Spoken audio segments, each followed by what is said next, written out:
Mateo 12:46-50. Samantalang nagsasalita pa si Jesus sa maraming tao, ang kanyang ina at mga kapatid na lalaki ay nakatayo sa labas at ibig nilang makausap siya.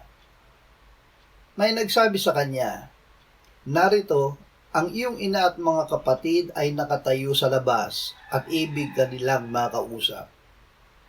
Ngunit sumagot siya at sinabi sa nagsabi sa kanya, "Sino ang aking ina at sino-sino ang aking mga kapatid?"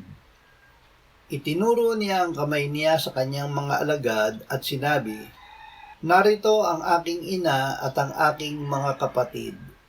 Sapagkat sino mang gumagawa ng kalooban ng aking Ama na nasa langit, ay siyang aking mga kapatid na lalaki at babae at ina."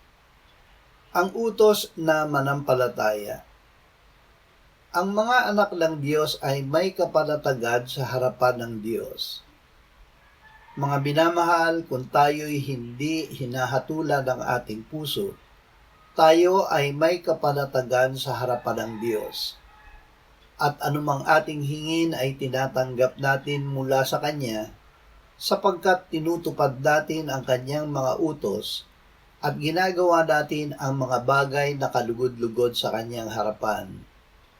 At ito ang Kanyang utos, na manampalataya tayo sa pangalan ng Kanyang anak na si Jesucristo, at tayo'y mag-ibigan sa isa't isa ayon sa ibinigay niyang utos sa atin.